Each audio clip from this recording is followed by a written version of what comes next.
importantes. Entre ellos vimos la glucosa, que dijimos que es la principal fuente de energía, fructosa, que también no se utiliza directamente como fuente de energía, sino que se puede interconvertir mediante una isomerización a glucosa, que es lo que utilizan las células como principal fuente de energía, o bien también las vesículas seminales, ahí sí se utiliza directamente como el monosacárido más importante que permite la movilidad de los espermatozoides. Vimos también la galactosa, que este es un monosacárido que lo obtenemos de la lactosa. Vimos también algunos monosacáridos modificados, como los ácidos urónicos, que participan eliminando productos de desecho del cuerpo, aminoazúcares, que se encuentran presentes en las glucoproteínas y los glicolípidos, y desoxiazúcares, como la fucosa, que son los que se encuentran en la superficie de los eritrocitos y que codifican los grupos sanguíneos.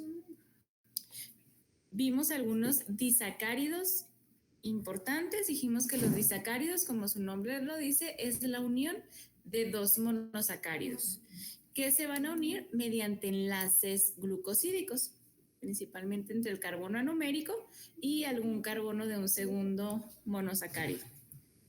Los disacáridos más importantes es la lactosa. Ya sabemos que se encuentra en la leche, está formada por una molécula de glucosa y una de galactosa, formando un disacárido. Los disacáridos pueden tener dos formas anoméricas, que nos lo va a dictar la posición del hidroxilo del segundo monosacárido. Si está hacia abajo, va a ser alfa. Si está hacia arriba, dijimos que iba a ser la forma anomérica beta. Está relacionado con la intolerancia, con ciertas enfermedades como la intolerancia a la lactosa. Maltosa es otro de los disacáridos importantes. Dijimos que este disacárido no se encuentra de manera libre en los alimentos, o no lo vamos a obtener de manera libre como un disacárido, sino que este lo vamos a obtener cuando se hidroliza o se degrada el almidón. Comentábamos ayer que nosotros obtenemos carbohidratos como fuente de energía a partir del almidón. Luego el almidón, que son muchas moléculas de glucosa, se van hidrolizando, se van degradando para obtener disacáridos como la maltosa, y finalmente estos disacáridos se puede romper este enlace y darnos glucosa, que es lo que utilizan las células ya directamente.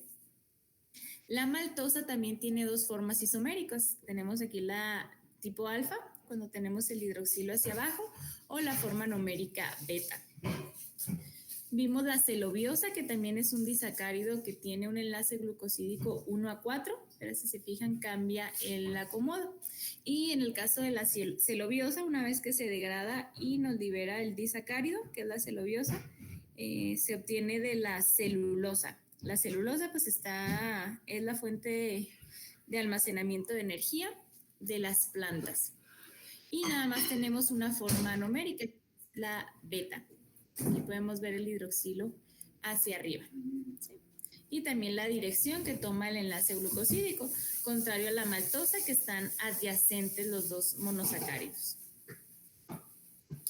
Y ahora vamos a ver la sacarosa.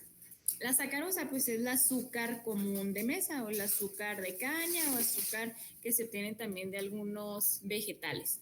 La sacarosa es un disacárido, pero a diferencia de los otros dos que vimos con anterioridad, como es la celobiosa y la maltosa, que si se fijan son dos carbohidratos, son dos aldosas, que tienen esta forma similar al piano, la sacarosa tiene una aldosa y una cetosa. Sí, lo podemos observar en base a la estructura que forma su anillo. Entonces, la composición de la sacarosa es una molécula de glucosa o un monosacárido glucosa con una fructosa. ¿Sí? Y aquí también la diferencia que vemos con los otros disacáridos es que aquí teníamos un enlace glucosídico 1-4, carbono anomérico 1 con carbono 4 del segundo monosacárido. Y podemos ver 1, 2, 3, 4. En el caso de la sacarosa, el enlace va a ser un solo tipo anomérico, que es alfa, se denomina alfa-beta 1-2. ¿Por qué es alfa y es beta a la vez? porque si se fijan, la glucosa está enlazada con el oxígeno hacia abajo, sería una forma numérica alfa, mientras que la fructosa está enlazada con el oxígeno hacia arriba, sería una forma numérica beta. Y el enlace sería 1,2, porque si se fijan aquí está enlazado al segundo carbono, ¿sí? Carbono 1 de la glucosa con carbono 1, 2 de la fructosa. ¿Sí? Entonces es el único que tiene un enlace tipo alfa-beta y que tiene un enlace 1,2. Los demás disacáridos como celobiosa y maltosa tienen enlace 1 a 4. Muy bien, ahora vamos a hablar de los polisacáridos. Los polisacáridos pues, son los carbohidratos más complejos porque tienen la unión de grandes cantidades de monosacáridos que van a ir desde cientos hasta miles. Cuando tenemos cadenas cortas que van desde 10 a 15, se les considera oligosacáridos. Aquí lo podemos ver, oligosacáridos. Es cuando tenemos la unión, pero de cadenas cortas, de 10 a 15.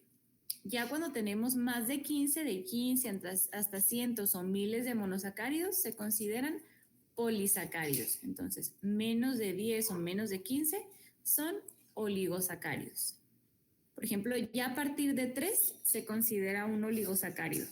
Si tiene 3, 4, 5, 6, hasta 10 o hasta 15. Y también se van a conectar los monosacáridos por enlaces glucosídicos. Por ejemplo, aquí tenemos el ejemplo de la celulosa. La celulosa es un polisacárido porque tiene grandes cantidades de moléculas de glucosa y se unen por enlace 1 a 4. Aquí podemos ver en el primer carbono anomérico con el 1, 2, 3, 4. Y todos están enlazados de la misma manera. Ya de la degradación de la celulosa es como se obtiene la glucosa. Muy bien. Y podemos tener dos tipos de oligosacáridos. Oligosacáridos los encontramos principalmente en la superficie de las proteínas en la membrana. Por ejemplo, aquí esto nos representa una proteína. Una proteína en la membrana plasmática se puede unir con oligosacáridos. Si se fijan, aquí los podemos contar. Van a ser menos de 15. 1, 2, 3, 4, 5, 6, 7, 8, 9, 10, 11. Son los 11 monosacáridos, por lo tanto se considera oligosacáridos. ¿Y cuál es su función? Actúan principalmente como receptores o a partir de este oligosacárido, la proteína se puede unir a otra molécula. Y tenemos dos tipos de enlaces que van a enlazarnos los oligosacáridos con la proteína. Enlaces N-glucosídicos, si se conectan a partir de un grupo amino, o enlaces glucosídicos O, si el oligosacárido se conecta a la proteína a través de un oxígeno. ¿Sí? Se fijan, este que tiene 11 monosacáridos se considera oligosacáridos, al igual que este que tiene 4. ¿Sí? A partir de 3 hasta 15. Y los polisacáridos se clasifican en dos tipos: homoglucanos, que van a tener solo un tipo de monosacárido, como por ejemplo el almidón, todos son glucosas, o heteroglucanos, que tienen varias clases de monosacáridos. Por ejemplo, aquí a una proteína están enlazados mannosas, con glucosaminoglucanos, con diferentes clases de monosacáridos. Al igual aquí también vemos que son de diferente clase, el nombre está abreviado. Regularmente son monosacáridos modificados y vemos una galactosa modificada. Entonces, estos serían heteroglucanos porque tienen diferentes clases. Vamos a ver cada una de esta clasificación de los polisacáridos. Se pueden denominar homoglucanos o también homopolisacáridos. Es lo mismo, pero el prefijo homo nos hace referencia a que van a ser la unión de varios monosacáridos del mismo tipo o de la misma clase. Por ejemplo, el almidón es un homoglucano porque está formado solo de glucosas. El glucógeno también es un homoglucano, está formado solo por glucosas, igual que la celulosa y la quitina. Al hidrolizarse, es decir, al romper los enlaces que unen a los monosacáridos o los enlaces glucosídicos se van a producir moléculas de glucosa. ¿Y dónde se encuentran presentes? Por ejemplo, el almidón se encuentra en ciertos vegetales como la papa. El glucógeno es el principal fuente de almacenamiento de energía.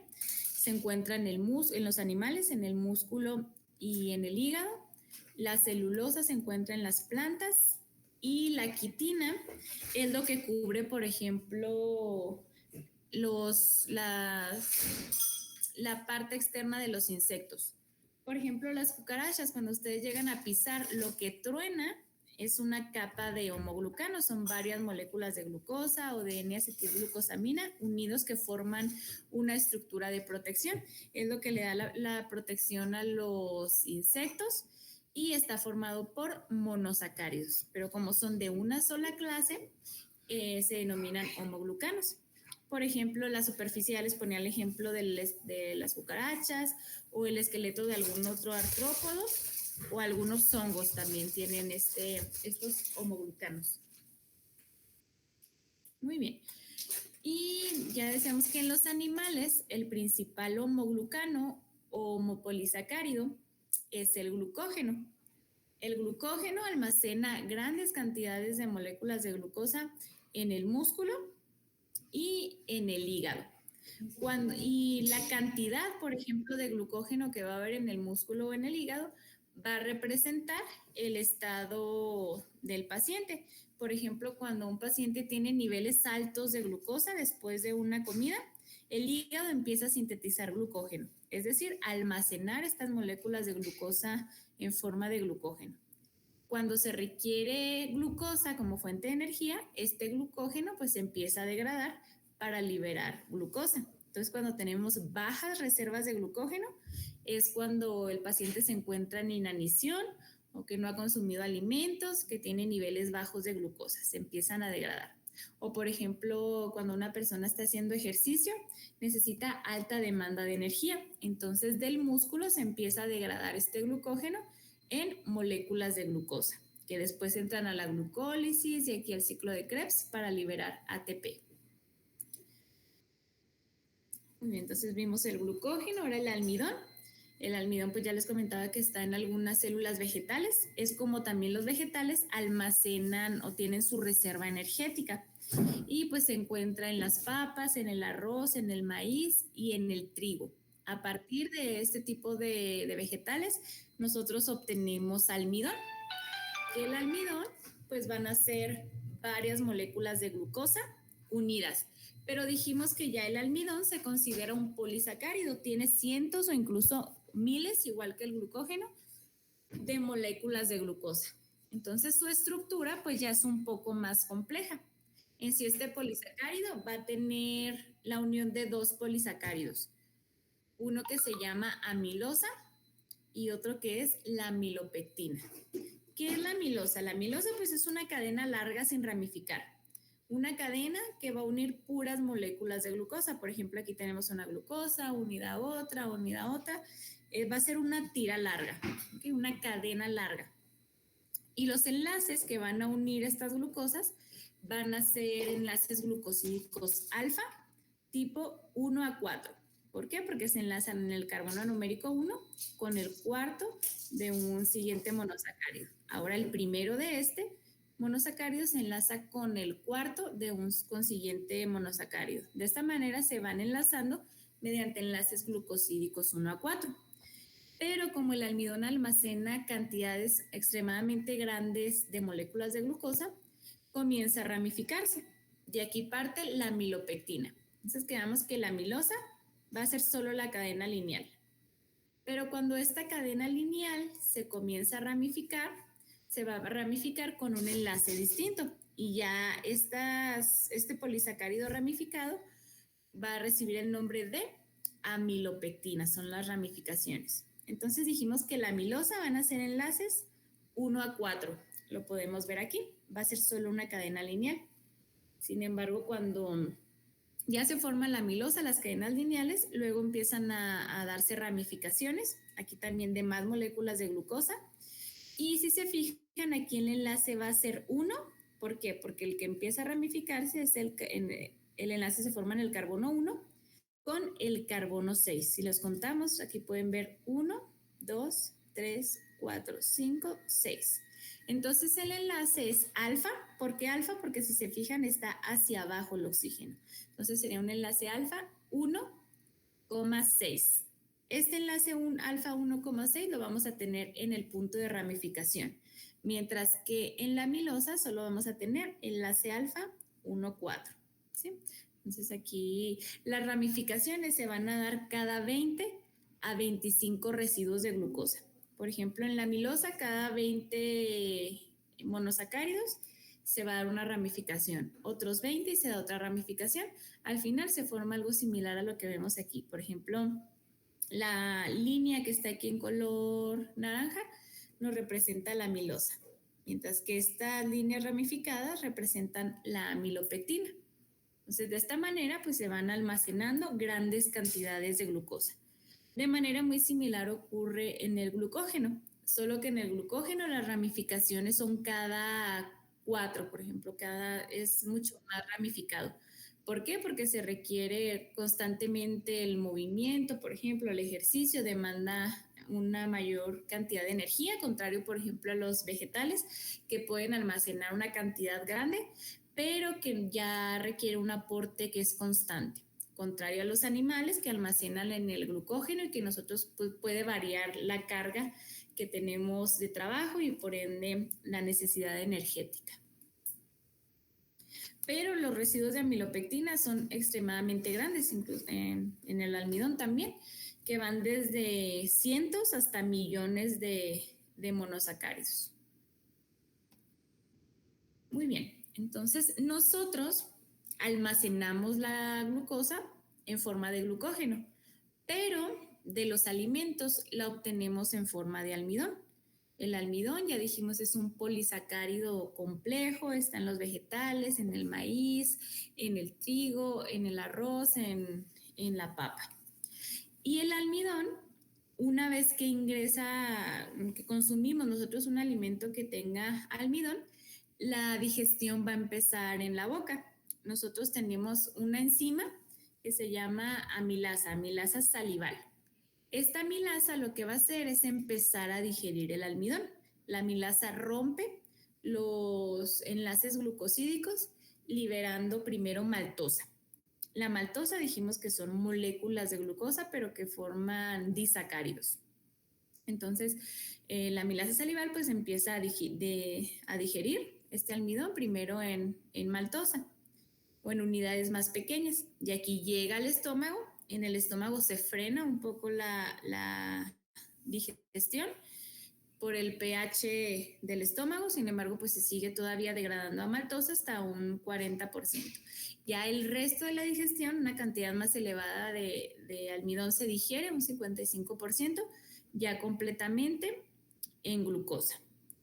Entonces la digestión se da primero amilasa salival, nos ayuda a digerir el almidón en maltosa, que es un disacárido. Luego este disacárido a su vez se puede dividir en moléculas unitarias de glucosa, es decir, en un monosacárido, y esa acción de otra enzima que es la maltasa. Todas las enzimas llevan la palabra asa al final, por ejemplo, amilasa quiere decir que degrada el almidón, maltasa degrada la maltosa. ¿Sí? Entonces la terminación asa les va a indicar que es enzima que degrada determinado molécula, en este caso pues es la maltosa se degrada en glucosa. Una vez que en el intestino ya tenemos solo moléculas de glucosa, luego se van a absorber. Se absorben, pasan a circulación hasta llegar al hígado o al músculo, que es donde se van a almacenar. Y esto lo realizan unos transportadores de glucosa que se conocen como GLUT2. Es el principal transportador. Entonces absorbe ya las moléculas de glucosa que se van a hidrolizar en el intestino. Aquí es donde finaliza la hidrólisis del almidón. Entonces empieza desde la masticación. Muy bien, entonces ahora vamos a hablar un poco más del glucógeno. Pues el glucógeno ya dijimos también que es un polisacárido, específicamente un homopolisacárido o homoglucano. porque también está formado solo de glucosa. Ya les comentaba yo que a diferencia del almidón, el glucógeno pues también es ramificado, pero tiene más puntos de ramificación. Ya les decía ahorita que es cada 4 residuos.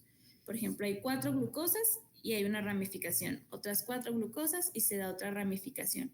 ¿Por qué? Porque al contrario a los vegetales, por ejemplo, en un animal, pues hay una mayor demanda de energía. ¿Sí? Los procesos bioquímicos, las actividades que se llevan a cabo, pues son distintas, por lo cual se requiere un mayor aporte o una movilización más rápida. Y al haber más ramificaciones, pues la degradación de la glucosa se hace con mayor rapidez, ya que cuando se empieza a degradar, por ejemplo, el glucógeno, se empieza primero por las ramificaciones. Y de esta manera, al tener más ramificaciones, la movilización de la energía es muy rápida. Ya dijimos que los puntos en los cuales se almacena la glucosa en forma de glucógeno es en el hígado y en el músculo. Ahora vamos a ver la celulosa. La celulosa es un tercer tipo también de homopolisacárido o homoglucano, porque también está formado solo por glucosa y también por enlaces 1 a 4. Sin embargo, aquí los enlaces son enlace tipo beta. ¿Sí? Es un enlace o de una forma numérica beta 1 a 4. Y si se fijan, tiene también el enlace un cierto giro o una disposición distinta al que veíamos, por ejemplo, aquí en el almidón o en el glucógeno, que también es similar al almidón, lo único que cambia es la ramificación. Entonces, este cambio o esta forma numérica que tiene la celulosa le permite también formar fibrillas o reorganizarse de cierta manera en la cual va a formar microfibrillas. Y estas microfibrillas pues regularmente se forman mediante puentes de hidrógeno y es lo que pues le da estructura a las paredes celulares de las plantas. Por ejemplo, los tallos de las flores o la superficie de las hojas de las plantas tienen cierta rigidez y esta rigidez pues se las da la celulosa. ¿Sí? Les da cierta estructura debido a las fibrillas que va a formar. Puede formar fibrillas contrario al glucógeno y al almidón, porque por el tipo de enlace, que en este caso es beta 1 a 4. Muy bien, entonces hasta aquí vimos los 3 principales homoglucanos o homopolisacáridos.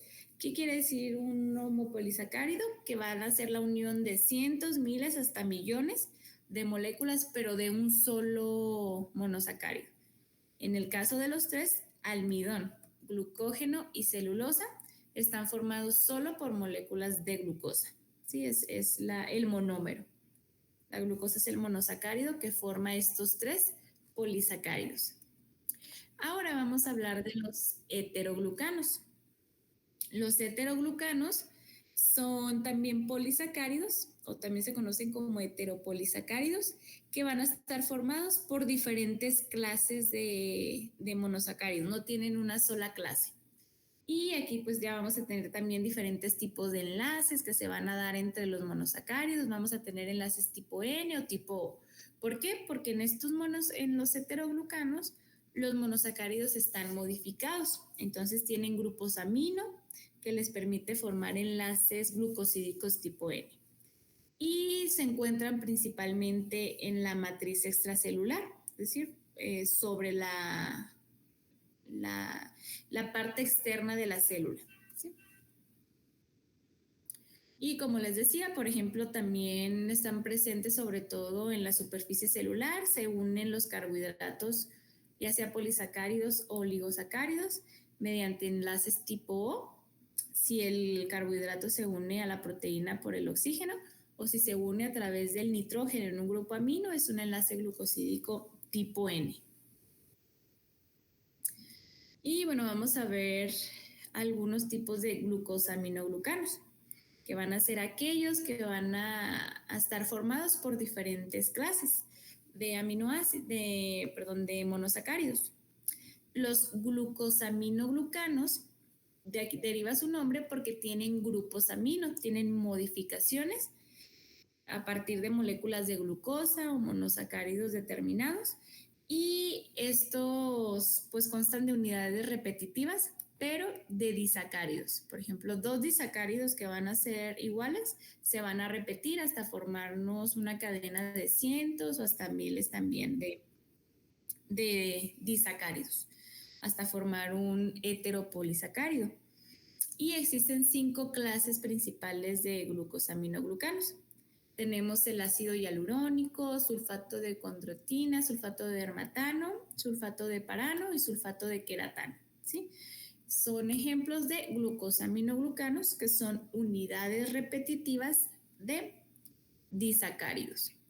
Y pues son mucho más complejos, como ya les decía, pues tienen nombres muy complejos porque un monosacárido como tal original se modifica, se añaden grupos distintos, también tienen enlaces glucosídicos, pero ya se pueden enlazar con algunos otros componentes. Por ejemplo, aquí vemos grupos amino, vemos azufre en las diferentes clases, ¿sí? Entonces, si ustedes ven un disacárido similar a este, pueden identificar que son repeticiones de glucosaminoglucanos porque son los que están modificados. Entonces, son los que nos forman heteropolisacáridos.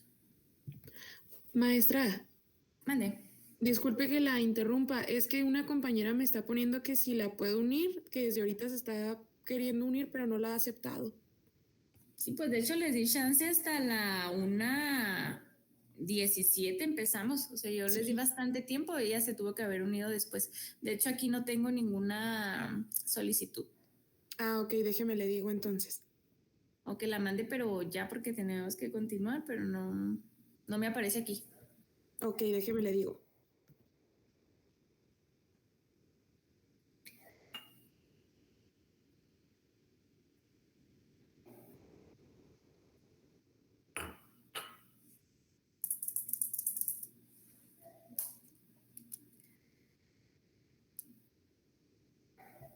Ya le dije, maestra, déjeme a ver si me contesta. Ok.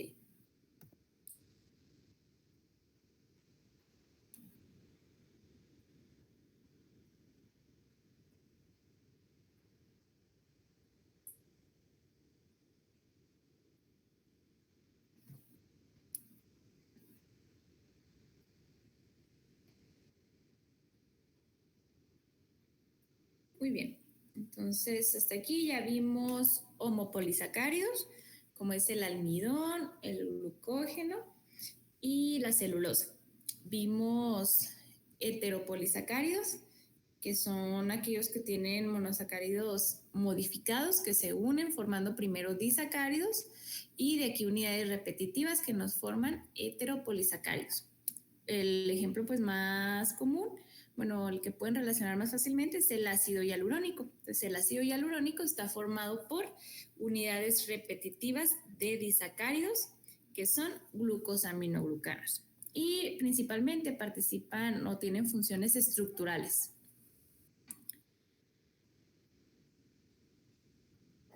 Okay, ahora vamos a hablar de glucoconjugados. La palabra conjugados nos habla de moléculas que van a estar unidas o conjugadas a moléculas de glucosa, ya sea monosacáridos aislados, oligosacáridos o polisacáridos. Y se encuentran principalmente en las proteínas de membrana, ya sea unidos a proteínas o también a ciertos lípidos. Por ejemplo, aquí vemos una membrana. La membrana tenemos proteínas y esta proteína lo que vemos aquí es la unión de si son menos de 15, va a ser un oligosacárido. ¿Sí? Si vemos que tienen diferentes colorcitos, nos indican que son diferentes monosacáridos, entonces sería un heteropolisacárido, ¿sí? O un heterooligosacárido, dependiendo del número de monosacáridos. Si tuviéramos la misma clase, pues sería un homopolisacárido. Pero regularmente los oligosacáridos que se encuentran sobre las proteínas son heterooligosacáridos. ¿Sí? También algunos se unen a los fosfolípidos, aquí podemos ver. Estos se consideran también oligosacáridos porque son cadenas cortas, si se fijan de 3 a menos de 15. Y su función, pues participan principalmente como receptores. Por ejemplo, hay moléculas o ciertas proteínas que pueden reconocer a esta proteína en la membrana a través de estos carbohidratos. Entonces actúan en el reconocimiento o también van a activar ciertas vías metabólicas en la célula. Muy bien, entonces los proteoglucanos es un ejemplo de heteropolisacáridos. ¿Por qué? Porque tienen grandes cantidades de glucosaminoglucanos. ¿Qué era un glucosaminoglucano? Dijimos que son repeticiones de disacáridos, pero que provienen de monosacáridos modificados. ¿Sí? Entonces los proteoglucanos pues, son un ejemplo de heteropolisacáridos. Y ya veíamos ahorita, por ejemplo, el ácido hialurónico, que es un ejemplo de un glucosaminoglucano. Entonces, el ácido hialurónico se encuentra, por ejemplo, sobre las células que dan cierta rigidez o estabilidad, porque también se van a ramificar o unir a moléculas como el colágeno, la elastina y la fibronectina. Entonces, los proteoglucanos interactúan principalmente con proteínas fibrosas y pues van a ser cadenas grandes de carbohidratos que tienen glucosaminoglucanos, como el ácido hialurónico. Y pues hay enfermedades que se relacionan con estos proteoglucanos, como es el síndrome de Hurler. Aquí hay una acumulación excesiva de un tipo de proteoglucano que es el sulfato de dermatán. Entonces, este se comienza a acumular porque hay deficiencia de la enzima que lo degrada. Entonces, comienzan a mostrar ciertas características muy particulares, como deformaciones del esqueleto. Van a presentar estas deformaciones porque ya mencionamos que los proteoglucanos se unen, por ejemplo, al ácido hialurónico, dan cierta estabilidad a las células, a la piel, entonces tienen características muy particulares. También pues desarrollan retraso mental y muerte a una edad temprana. Okay. Relacionado a los glucoconjugados, pues tenemos las glucoproteínas. Las glucoproteínas pues se encuentran sobre la membrana extracelular. En proteínas que se encuentran en la membrana se unen estos oligosacáridos, esto ya lo he mencionado en repetidas ocasiones. Si es a partir del nitrógeno, un grupo amino, es enlace glucosídico tipo N. Si se unen a partir de un oxígeno, es un enlace glucosídico tipo O. ¿Y qué funciones tienen las glucoproteínas?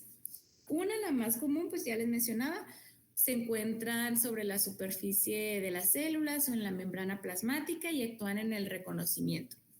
Pero también tenemos algunas enzimas que son glucoproteínas, es decir, la enzima es de carácter proteínico, pero que tiene algunos carbohidratos que activan su función o que pueden actuar como un cofactor. Un ejemplo es la ribonucleasa. También tenemos las inmunoglobulinas o los anticuerpos. También es un tipo de glucoproteínas porque es una proteína que también en su estructura va a tener monosacáridos. Ciertas hormonas son también glucoproteínas, es decir, que para que puedan funcionar también forman conjugados con monosacáridos. Las proteínas de membrana, las lectinas, principalmente que son proteínas de unión a carbohidratos. Muy bien, ¿y dónde se encuentran en mayor proporción las glucoproteínas? Pues van a estar situadas en el glucocálix, que es pues un grupo de carbohidratos que van a estar unidos a glucoproteínas, pero en la parte externa de una célula, ¿sí?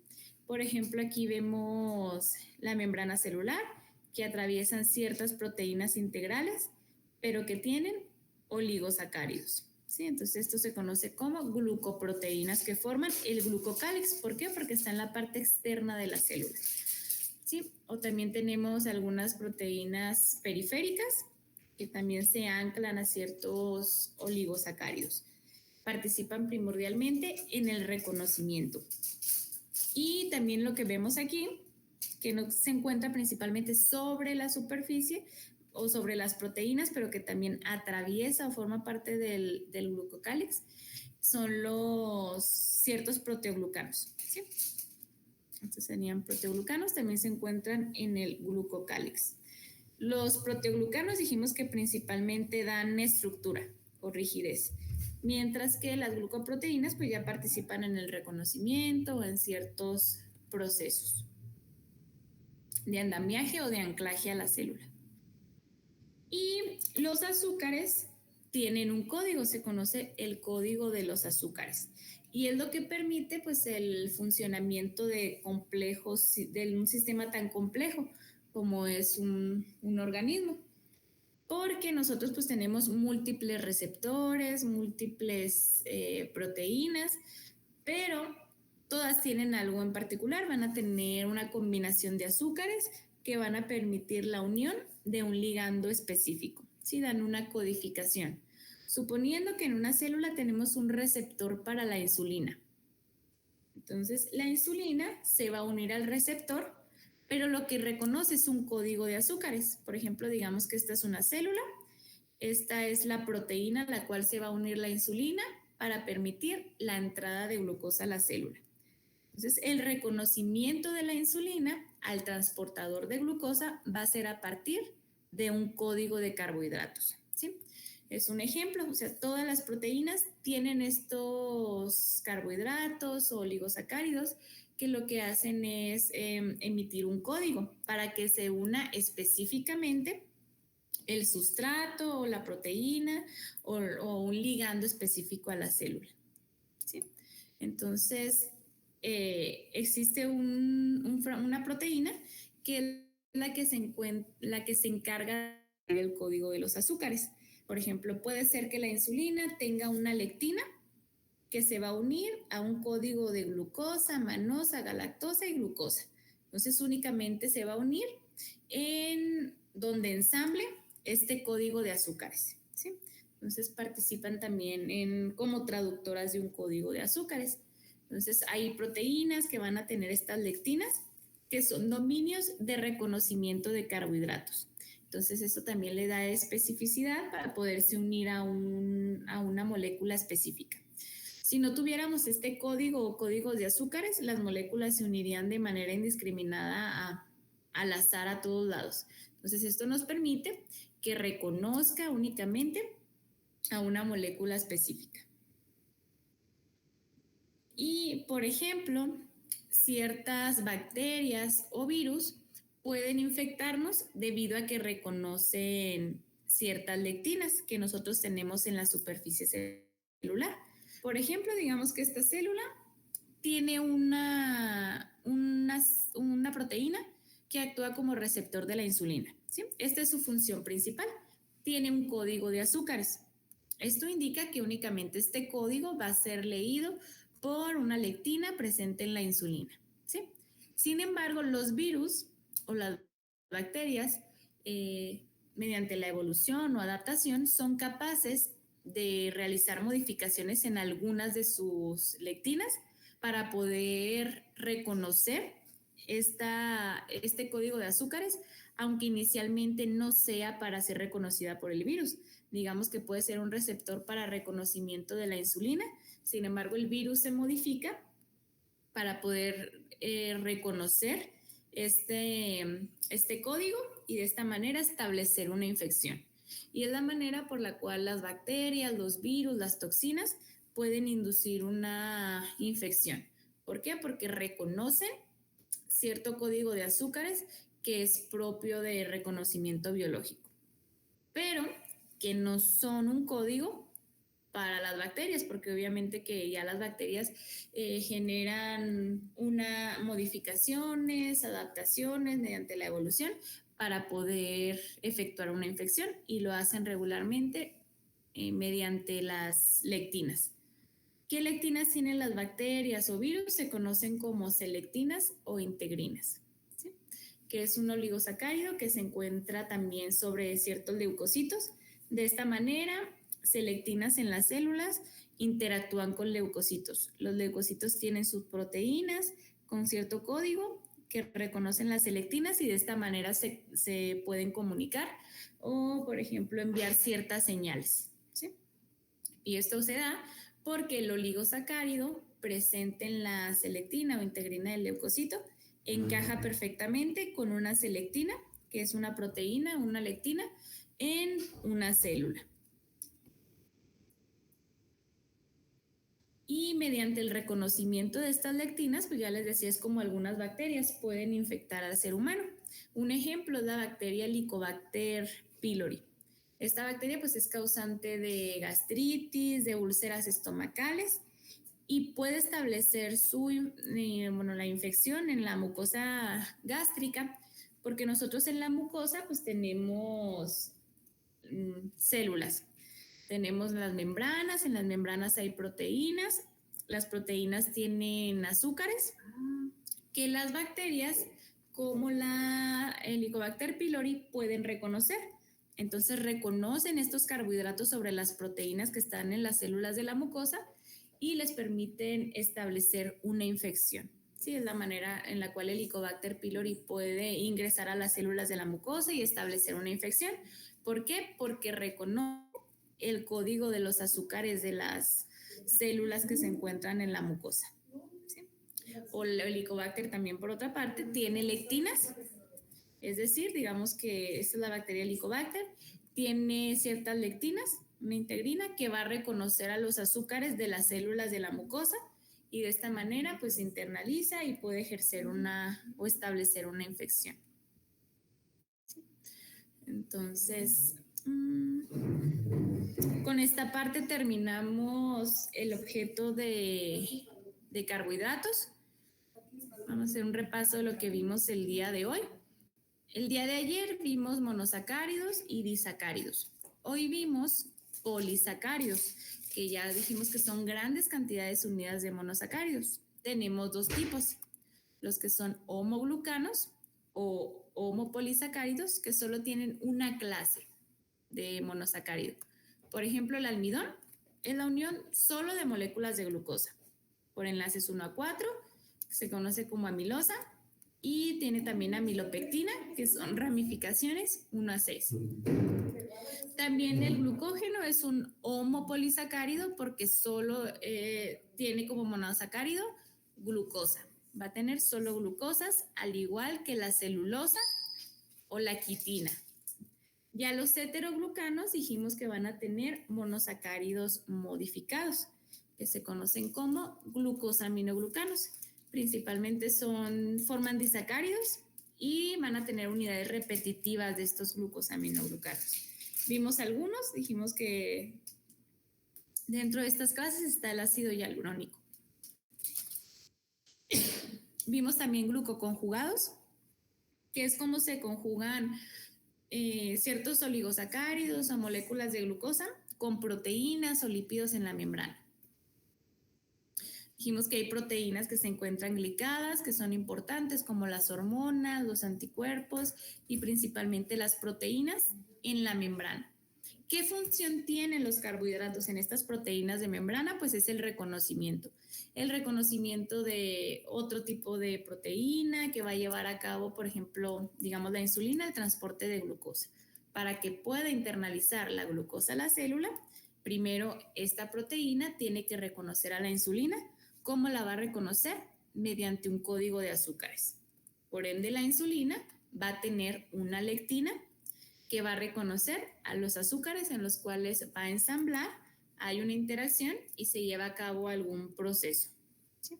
Entonces, las lectinas son proteínas traductoras del código de los azúcares. Vimos también un poquito la digestión, cómo digerimos, por ejemplo, nosotros el almidón, que es donde obtenemos nosotros energía, y lo llevan a cabo pues enzimas, principalmente la amilasa o la maltosa. Amilasa empieza degradando el almidón, finalmente la maltasa, va a degradar la maltosa en glucosa.